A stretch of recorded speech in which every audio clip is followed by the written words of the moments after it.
Тіршілік әрекеті қауіпсіздігінің ұйымдастырушылық және теориялық негіздер шарашылық объектілерінде. Ұйымдастыру және жүргізу азаматтық қорғаныс. Азаматтық қорғанысты ұйымдастырудың принциптері мен тәртібі. Азаматтық қорғаныс территориялық өндірістік принцип бойынша ұйымдастырылды. Территориялық принцип бойынша азаматтық қорғаныс республика, қала, аудан, ауылдық территорияларда ұйымдастырылады. Бұл территорияларда азаматтық қорғанысты ұйымдастыру әкімшілікке жүктеледі. Азаматтық қорғаныс шараларын ұйымдастыру мен жүзеге асыруға Қазақстан Республикасының орталық, жергілікті атқарушы органдарының және ұйымдардың басшылары жауапты болады. Азаматтық қорғаныс объектілерде адамдарды қорғау үшін, өнеркәсіптің зақымдалуға төзімділігін арттыру үшін, құтқару және кезек күттірмейтін қалпына келтіру жұмыстарын жүргізу үшін ұйымдастырады. Азаматтық қорғаныс шараларын ұйымдастыру мен жүзеге асыруға Қазақстан Республикасының орталық, жергілікті атқарушы органдарының және ұйымдардың басшылары жауапты болады. Халық шаруашылығы объектісінде азаматтық қорғанысты ұйымдастырудың принципті схемасы. Объектілерде құрылатын құрылымдар, құрамалар екі түрге бөлінеді. Жалпы түрдегі құрылымдар. Арнаулы қызмет құрылымдары. Жалпы түрде құрылған құрылымдар өз бетімен, самостоятельно құтқару және қалпына келтіру жұмыстарын жүргізеді. Арнаулы қызмет құрылымдары белгілі бір арнаулы тапсырма бойынша жұмыс жүргізеді. Объектілердегі негізгі құрылымдар құрама және құтқару отрядтары, команда, группа. Объектіде арнаулы қызмет атқаратын құрамалар құрылады. Химиялық және радиациялық посттар, байланыс звеносы, санитарлық посттар. Штаб азаматтық қорғаныс бастығының басқару органы. Халық шаруашылығы объектілері қалалық жерлер үшін өндіріс орындары, ұйымдар, оқу орындары жатады. Тұрғындардың өмір тұрақтылығының қауіпсіздігін сақтау, авария, катастрофа, төтенше жағдайлар кезінде қажетті ғылыми білімдер системасы мен мемлекеттік практикалық шаралар. Азаматтық қорғаныстың күштері. Азаматтық қорғаныстың күштері.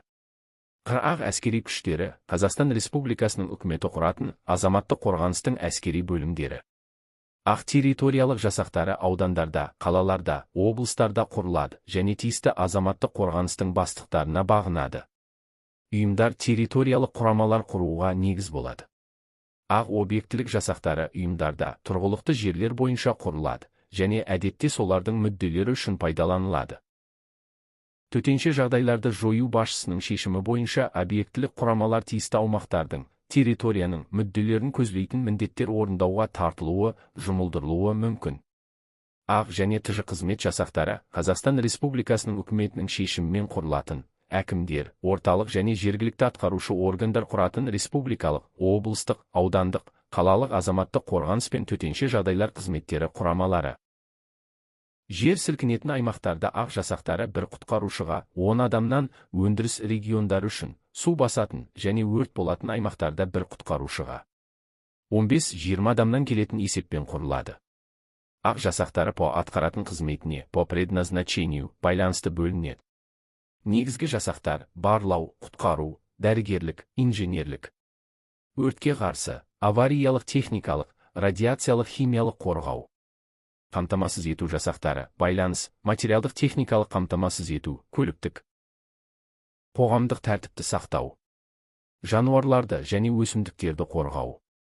Бейбіт жағдайда тж зардаптарын жою үшін бұрыннан құрылған жасақтарынан және штаттағы арнаулы жасақтардан шұғыл әрекет ету отряды құрылады. Шұғыл әрекет ету отрядының құрамы. Облыста 155 адамнан аз емес. Қалада 100 адамнан аз емес. Ауданда 50 адамнан аз емес. Жасақтардың максималды дайындыққа келу уақыттары. Шұғыл әрекет ету отрядтары үшін 2 сағаттан көп емес. Негізгі құтқару жасақтары үшін 4 сағаттан көп емес. Басқа жасақтар үшін 6 сағаттан көп емес. Жасақтарын жасақтауда жасақтар құрамына кірмейтін категориядағы адамдар. 1-2-3 топтағы мүгедектер. Аяғы ауыр әйелдер. 8 жасқа дейінгі балалары бар әйелдер. Төтенше жағдайлар жөніндегі заңдары. Қазақстан Республикасында төтенше жағдайлар жөнінде қабылданған заңдар. Табиғи және техногенді сипаттағы төтенше жағдайлар жөнінде. Азаматтық қорғаныс туралы заң, авариялық құтқару қызметтері және құтқарушылардың статусы жөнінде, өрт қауіпсіздігі туралы. төтенше жағдайдың жағдайының құқықтың режимі туралы, радиациялық қауіпсіздік туралы.